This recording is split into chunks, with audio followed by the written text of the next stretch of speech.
Beautiful. All right. We are back. We're back. Part 2. Part 2, Episode baby. 3, Part 2. Now, we will get into a little, okay, so I just went on a guide trip to the New River down in, like, Bradford, Blacksburg area for smallmouth. Yeah. And ended up catching my new Smallie PB, 3.5 pounds, 19-inch. We're going for the 20-inch. I haven't caught a citation smallmouth yet, but it was close. He was looking for DNR to help him out. Mm-hmm. So shout out to New River Charter. Chase Bowman is his name. You look him up on Facebook. I found him on Facebook. His Instagram, all that. He'll get you on smallmouth or muskie. We did some muskie fishing too, like on some of the slower, like slack areas. We were like targeting muskie. Like I was throwing my glide bait, and he was throwing like big swim baits, like soft swim baits. And he was teaching us like the figure eight. Basically, every time you reeled in, just do the figure eight. You know, they might have a follower. He said they catch some smallmouth like that too. If they follow it, you That's can pretty like cool. figure eight them. Yeah. But yeah, he's a younger guy too. He's like 26. So yeah, he was a really good time. It was awesome. We had the fish whistle working out there. Shout out to Chase. Shout out fish whistlers. The fish whistle definitely called him in a couple times. I'll say we did a full day the first day. That was the one we booked originally, and it was supposed to be in May. Yeah. But it was like raining really bad, and it got postponed to April. Thanks to May, we got a lot of rain. Mm-hmm. I feel like it's still raining a decent amount, but we're good. Yeah, we're good on the rain. We're on the we're at the end of it now, hopefully with the rain. But so we postponed to April. So we just went last week. So this is right now it's May 31st. So yeah, like end of May. Yeah. So yeah, we went down there and got on some smallies and tried to do some musky fishing. And shout out to New River Charter, Chase Bowman. Definitely pretty sick. And I mean, the New River is the oldest river in North America, so they have like, some like world like record walleye, muskie, smallmouth. Like it's definitely really good, especially that Virginia stretch from So we were fishing above Claytor Lake, which is confusing because the New River runs south to north, so from like North Carolina up through Virginia. Right. And it's Claytor Lake, and then above Claytor Lake is Radford, and then Blacksburg, and we were fishing. Did you guys take your boat out the day before or day after? That's what I was gonna say. I was like, we did a full trip, 8 hours, first day, and then Justin never gets tired of fishing. Yeah, Martha learned that. Martha learned that trip because we did a full 8-hour trip with him with the guide. Yeah. And he was like, "Oh, well, my trip tomorrow canceled. If you guys are wanting to go out tomorrow morning, because Martha had to be back Friday for his son's lacrosse game." So I was like, "Oh, we'll talk about it." So we got done with the 8-hour trip. Talking in the parking lot, he's like, I mean, maybe we can do that, blah, blah, blah. I'm like, well, I brought my boat down here, my John boat. So if we can take my John boat out this evening, and then we can go out with Chase tomorrow morning instead of taking the boat out tomorrow morning. So we ended up doing that. We did, I think it was $150 each for the half day for the next day. The first day was $250 each with tip. Yeah. And the half day was $150, and we just told him no tip. We'll do straight up $150 each. He's like, that's cool. Booked that, and then we went out. We took the John boat out to the Claytor Lake boat ramp, which he told us about. And I'd seen it before. I knew it was a good area, but and we pretty much just used the same tactics that we used with him, which was like power fishing, like square bills. We caught some on Ned rigs, but I caught most of my fish on square bill. Yeah. It's pretty sweet, and it was fun catching them on our own, like going with the guide all day, and then going out in the evening from like 5 or 6 to 8 and catch them on our own. Caught probably 12, right? And a couple like 2.5 pounders. So we did that, and then the next morning went out with him again in the morning, and that's when I caught the PB. Was spinnerbait. Oh yeah, sure. That's your go-to. Yep. And with something I learned from the guide, I told you about it, the spinnerbait. So I have these Rick Clunn trickster spinnerbaits I always use. They're like a hybrid blade. They mix between a willow and a Colorado, but so it thumps really hard, which I love it. But he was saying, because I was trying to throw that, I was like, I put it on, I was like throwing it out there. He's like, put this double willow blade on. I'm like, okay. Guess I'll listen to the guide. Yeah. We were talking about that too. Now having a guy is like having a caddy. It's like if you don't listen to him and you fuck up, like you look like a dumbass. You look like a dumbass. So you might as well just like, all right, I'll just listen to him. I guess. Yeah. So I'm trying to like I have baits that work too. So I'm trying to throw my trickster. He's like, throw this willow blade, and I caught the PB on it. And then on the way, we had to drive him to the spots and stuff. Yeah. Like he dropped his truck, I dropped the boat, and drove to us and stuff.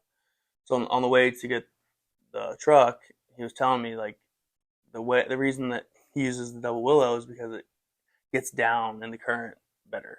Like it gets deep. If you're fishing a spinnerbait deep, trying to get down and like bounce off rocks, the double willow like cuts through the current and gets down like deeper. And he didn't have a trailer on it, and they said that's another reason he doesn't use a trailer when he's trying to fish it deep because it gets it down. If you have a trailer, it keeps it up. Gotcha. Keeps it up. And the Colorado blade, like that hybrid blade, is more like a deep. But I mean, when we were fishing, we'll talk about Marty's. I was using that trickster, and I was just like kind of like I'll throw it out and just let it fall for a second, and then kind of start slow reeling it to try to fish off the bottom. But so that was a good little trick that I didn't know about the spinnerbait, the difference of a willow blade versus like something else. So that was pretty cool. So yeah, that was a New River charter, and then we went out. So that was Thursday and Friday last week, and then what was it? Sunday. Was it? Yeah, it was Sunday. Sunday, you went out with Mirtha. Or Saturday. Was it Saturday? No, it was Sunday. Sunday, yeah. Sunday. Went out with Mirtha. Aaron went out with Jimmy Goes Fishing, Mirtha, to Riverbend. Yeah. On the Potomac, Upper Potomac, kind of. It's like above Great Falls, which I've never fished there, but it looked awesome, dude. I mean, yeah, that was a interesting adventure. So I had just bought a Minn Kota Endura, 55-pound thrust trolling motor, and my kayak, or my canoe, thanks to Justin, it's got some issues, but we won't talk about that. Save that. But anyways, long story short, I had to make a rather big patch. It's about this big. With some a big hole in the canoe, about yay big. Shit, a hell of a lot bigger than that. With some flex tape, and I reinforced it with aluminum that I got from Home Depot, and fixed it. And I was like, I just hope to God it floats, because Mirtha was like, well, like, let's just wade fish. And I'm like, dude, like wade fishing, like you just walk out until you're 3 feet in the water, and that's all you're pretty much fishing all day, you know? So I was like, I don't know. I really want to bring the canoe. So I like grinded my ass off trying to get this canoe fixed. So got it fixed. I mean, from what I could see, it looked great. Yeah, they look pretty good. And so we took it out, put it in the water. I was like, let's put the back in first just to make sure like it works. Because I'm not trying to do all this and then we're like pissed off. So put the back in first, like dunked it, like pushed it down as far as we could, like right underneath where I taped everything off, and it floated. And I was like, all right, well, we'll see what happens. So super excited. And so I put the trolling motor on, and I put an inline fuse on there so that if it was to pop a fuse, it like I would see it, and I would be like, all right, so I've got an issue. So we put it in the water. And Mirtha's like, all right, let's go. I'm so pumped, can't wait. And this is his area. He knows that area. Yeah, he knows that whole area. This is Riverbend. It's smallmouth area. Smallmouth, yeah. And so we get in. Trolling motor's working great. I pop it up to 5 to get across to the other side. Fuse pops. I'm like, motherfucker, like what is going on? Like why? So we like have to paddle back to the boat ramp. And then he's like, so what are we going to do? And I was like, I think I got a box of 20 amp fuses in my truck. And so I go, I'm like, all right, just stay here. Like just fish from the bank for a second. I think I can figure this out. And so I go to my truck. I have this teeny tiny little box of like four 10 or four 20 amp fuses in my truck. And I'm like, all right, sweet, let's go. So I rush back, fix the fuse. I'm like, all right, we're good. Let's go. So we get out again, and I'm like, all right, we got this. Let's go. So we get going out, and I'm like, all right. So it blew on full throttle, which is 5 on the trolling motor. And I'm like, I'm not going to use 5. I'll just use 4. So I get out there. I'm using 4. I'm like, all right, slowly but surely, we're going to make it to the other side, to the Maryland side, and we're going to fish. So we finally get over to the other side, and we're like going up, and I'm like, all right, Bertha, I was like, we've been trolling this whole time. Like, just cast, please. Like, just put a freaking fish on the boat. He's like, all right.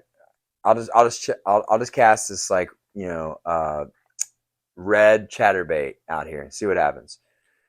So we're like going around this little island, and he casts, and like it was like first cast, just sets the hook, and I'm like, oh my god, let's go. So I'm like, all right, I don't want to go to 5. Let's just go back to like 3 and just work our way back. I'm trying to pay attention to what we're doing, and he reels the fish in. I'm like, let's go, finally on the board, and the whole time Bertha's backwards.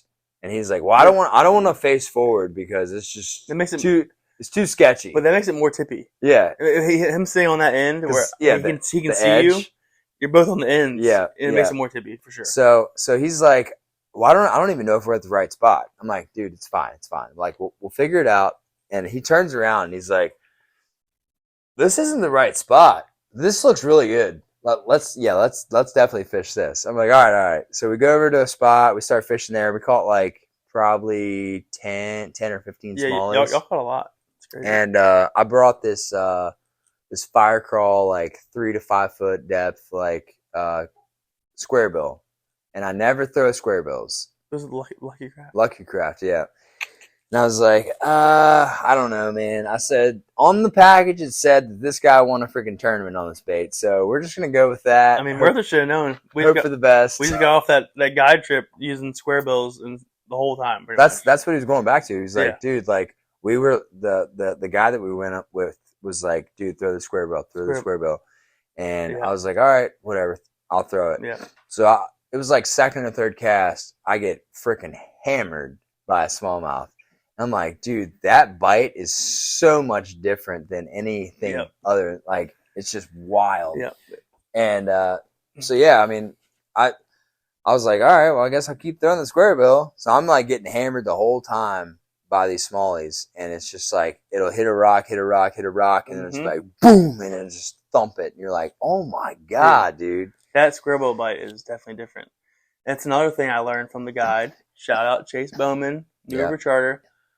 Told me that the square bill, the way the smallies eat the square bill, I guess largemouth too, is they pin it against the ground. Yeah. So like that's why you want it to like tick off the rocks, and you want it like every couple reels, like you feel it bounce off something because they're pinning it down. And that's why that bite is they hit it so hard. It's like, dude, it's an aggressive bite. You feel like you're hung up. You just keep pulling and reeling, and you're like, oh, that's a fish.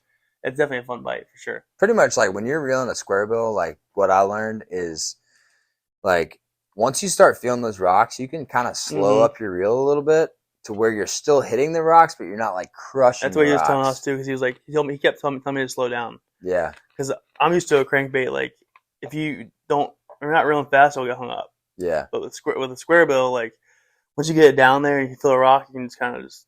Yeah. And just kind of it's slow. just barely trickling above the rocks. Dude. Bam, dude. I started getting hammered. Yeah. I think so. So that day, Martha and I probably caught, I would say, 40 smallmouth. Yeah. I mean, it was a damn good day. I really wish Brandon and I came out there. We, my brother and I, Brandon, we were gonna come out there to Riverbend, but Martha and I had gone up to Harper's Ferry before to a spot, and it was Memorial Day weekend, and Martha didn't warn us. He was like, "It's gonna be a lot of tubers up there." Yeah. was like, all right, let's just try it. So Brandon and I went up there, and we couldn't even park at that spot first. So we tried to find some other spots, and we actually did find a good area below Millville Dam, Shenandoah Millville Dam. Below the dam, it's like rocks and just pools and like perfect like spawning. Like you can definitely catch them in there. But to get through and to get to good spots, it's like you have to take a certain path. Like it's deep areas where you can't really like cross without getting full like in there. So it was cool. It was definitely like I'm glad we found it. The whole stretch of Harper's Ferry, like the first spot, the in town Harper's Ferry, all Millville, all that was all packed with cars, dude. So we went to Millville, messed around for a little bit, and then we ended up going back to the original spot where Mirtha and I caught him at one time, and it cleared out enough for us to park, and we actually ended up catching, probably 6 or 8 or something like that. Yeah, nothing crazy, but it was decent. But I'm definitely want to hit that Riverbend spot for sure. Riverbend, Upper Potomac, I guess it's kind of like the start of the Upper Potomac. Yeah. Upper Riverbend that goes to Algonquian. Yeah. And all that up that way. Yeah, it's pretty much Upper Potomac. Note to self: just try not to go out fishing on that Monday of Memorial Day weekend. Sunday or Monday. So that's perfect lead in. So you guys went to Riverbend. We went to Harper's Ferry. People everywhere. Memorial Day weekend. So Monday, on Memorial Day, ADs and I decided to hit an old faithful spot, Cedar Run, which is basically the backwaters of Nokesville, Virginia. It's like creek. It's creek. It's like it's like creek. I've been trying to get Justin to come out here so many times. Which I've been once, and we did catch some fish with Braden. But he went to like just like the fingertips. Mm-hmm. Like I mean, it's decent. It's not that great. You've always hyped it up. Marty's. So finally, I was like, all right, let's do it. Monday, let's get away from the crowd. Let's go. Let's hit Marty's Cedar Run. Like hit it good. Super secluded. Like no game wardens are coming out here. Nobody's coming out on the Nobody knows that spot. That's secluded for sure. But so we took my Coleman Crawdad, a little riverboat, which is perfect. It ended up being perfect for that spot. Oh yeah. Money. Went up, waited, dragged the boat, whatever, and we pretty much caught fish the whole time. It's kind of funny how they're getting bigger the closer we got to. There's a dam, called Daniel's Dam. If you want to look it up and go find it, I can go for it. But good luck. Daniel's Dam is a dam, Cedar Run, and it pulls up right there. But the whole creek leads up to that dam, and as we're getting up closer to it, it's probably 2 miles or something. Yeah, 1.5 miles, 2 miles. Yeah. They were getting bigger and bigger. We literally we caught them on every laydown. Pretty much any laydown that was out in the water at all, we caught. I mean, pretty much the hardest part about this journey is it's like you're going upstream, so you're not really going that fast upstream because you're using a trolling motor. It's just little pools though, right? So they're all like it'd be like a super shallow area, so you'd have to get out, pull the boat up a little bit, and then there'd be a pool, and then you'd have to get out again because it's shallow again, and then you have to pull it up, and there's another pool, and then there's just a long stretch, about 400 to 500 yards of just nothing but like 6 to 10 feet deep. Yeah, and lay downs. And it starts getting really calm. There's not much current. Yeah. And you'll see like a tree down on the right, and you're like, oh, let's try this. Let's fish that. And that's when we started catching like the twos. Dude, I probably caught 10 or more that were in the 2 to 3 pound range. Yeah. 10 or 15. Like we caught so many 2-pounders. It was crazy. Just freaking spinnerbait, square bill, Ned rig. I had the Cinco on. Just boom, boom, boom, boom. So we finally made our way up to the dam. Yeah. Daniel's Dam. It's all pouring down. It just rained the day before. Well, yeah, so it was just like it was perfectly like the perfect situation. The craziest part about this whole situation is Justin never been to Daniel's Dam. And he's like, if I'm out here, like I want to go all the way. Go. Yeah. Like, let's go as far as we can go, and then we'll turn back, and then we'll come back. So by the time we get to Daniel's Dam, everybody's texting me like, there's tornado watches in your area. Yeah. And I'm like, dude, like nothing's here. So I'm sitting in Daniel's Dam, and I'm listening, and you can just hear this. You can hear it around us, but and I'm like, I told Justin, I said, this is gonna be hit or miss. Like either we're about to just destroy some bass right now, or we're about to have a tornado land right in front of us, right in the middle of the dam. Like it's about to be weird. Yeah. And we had about 30 to 40 raindrops.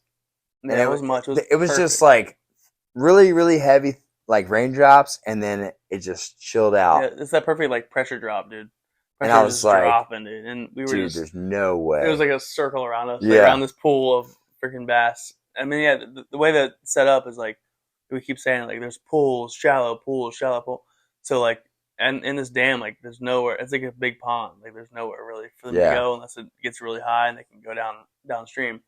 So I mean, like you said, hit or miss. Like let's go. So we start casting in there, and you were still in the square bill. I had spinnerbait.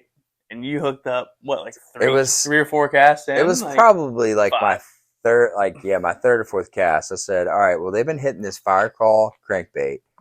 It's 3 to 5 feet, and I'm just going to keep on throwing it and see what happens. I know it's deep here. It should probably be like, I don't know, 6 to 10 feet max. We'll see what happens. So there's like rocks, wood, like for that bait, And so I cast as close as I can to this dam, the waterfalls, and stuff. To the waterfalls, and I'm just reeling it real slow. And like I said, with that freaking crankbait, dude, just pinned it, and I'm like, oh my god, set the hook super hard, and all I see is my 7.3 medium heavy rod just bent over, and I'm like, oh my god, this is a good freaking fish, dude. Like, let's go. So I start reeling in. I never once did I actually hit the drag, but I was like, drag should be decent. And dude, oh my god. Yeah.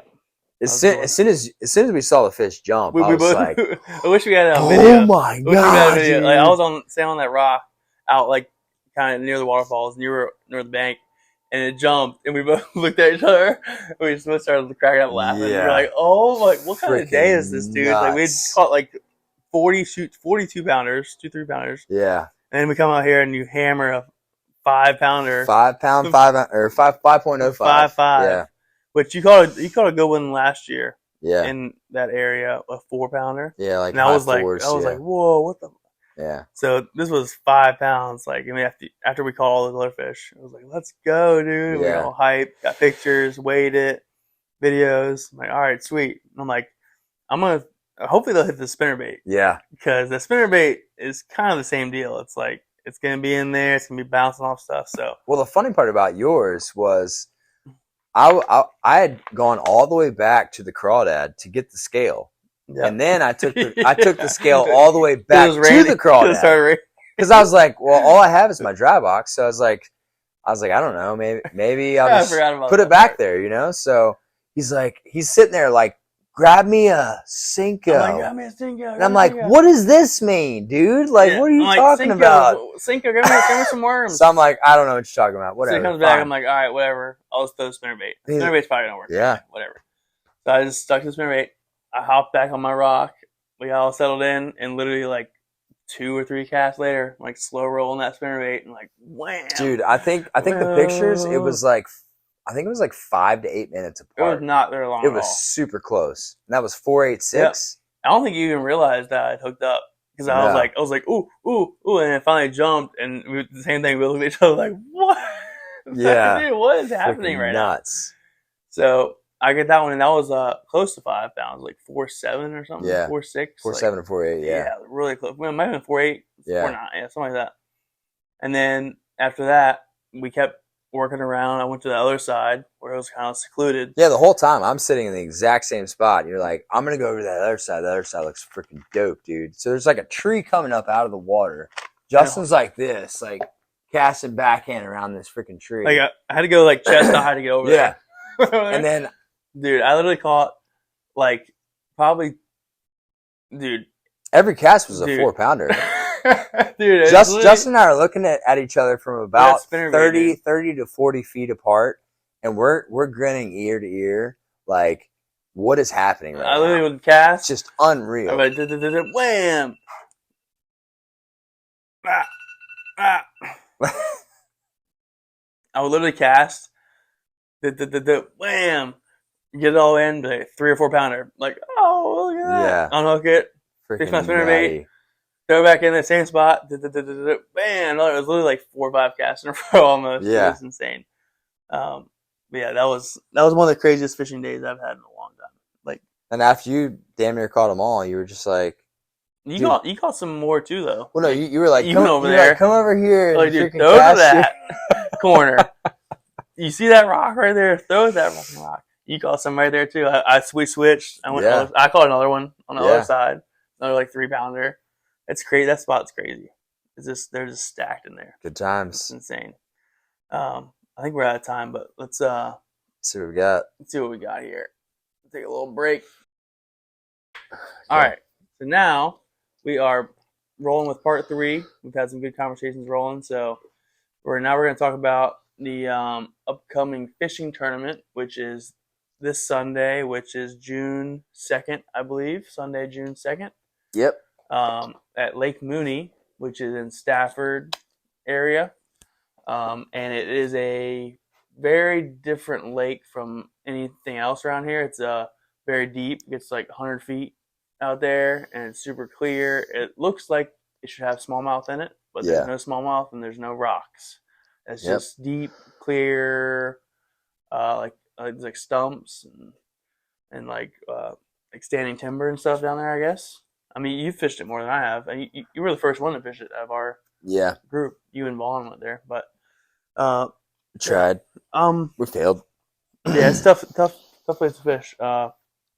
Last year, I think the winning weight there was like 6 pounds, 5 pounds. It wasn't very much on 3 fish. Brandon and I got 3rd place. I got biggest fish. You got biggest fish? I got a shirt. 2 pound? I think it was like either 268 or 286. Okay. Yeah. Well, there's big ones in there for sure, but it's a tough place because they just sit so deep. It's a lot of live scope. Yeah. Guys go there. Bass Hunter. Shout out to Bass Hunter on Facebook. That guy slays them there. But yeah, so we got this weekend, Lake Mooney. I think we're gonna have like close to 10 boats, so hopefully we can. I think somebody's gonna find them. I think someone's gonna run into a 5 or 6 pounder. I'm pretty sure. Like you were saying the same thing. Yeah, like a little inkling. It's just a matter of time. I mean, like a lot of people fished out there, and I mean, it's all it takes is like even like a 3 or 4 pounder could win it. Yeah, I mean, but I mean, we tried last year and we tried a bunch of different baits. We got a couple hits on spinnerbaits, but I mean, spinnerbait was what I caught it on last year. So I'm gonna be fishing spinnerbait, probably drop shot.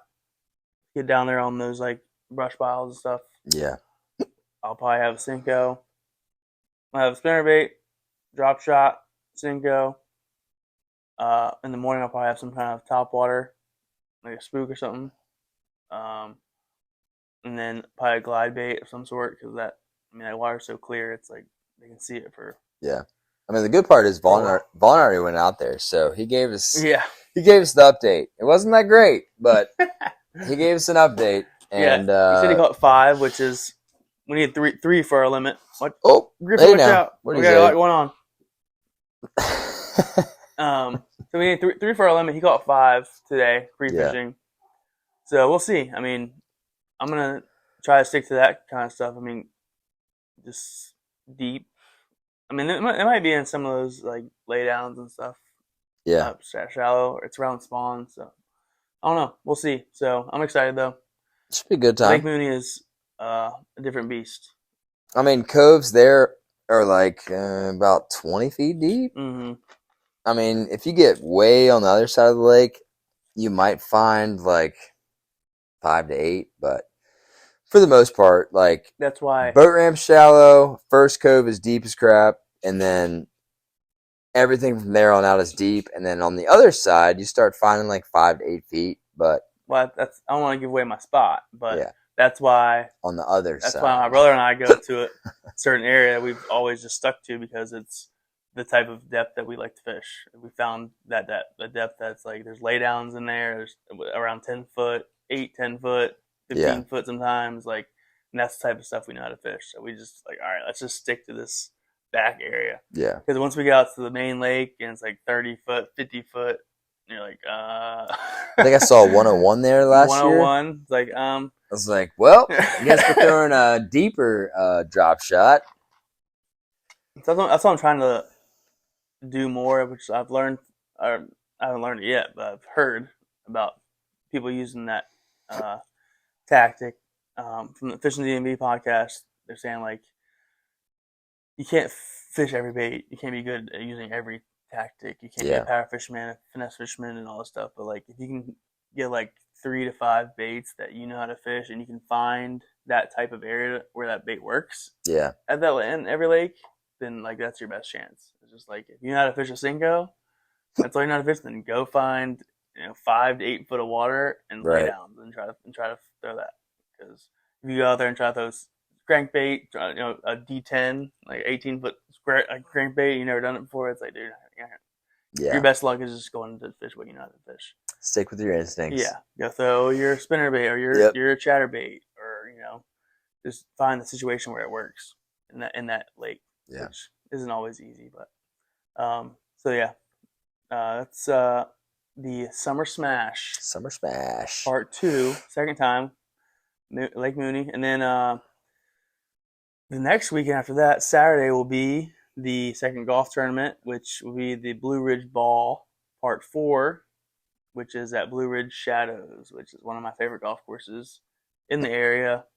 It's a super fun course. Are you gonna be able to swing that one? Well, that's the wife. Yeah. We'll see. That's a good course. That's a good one. It's a good one. And we're gonna do probably 2-man scramble. Nice. So me and Trey. Yep. No, we'll get a lot of strokes. From him, for sure.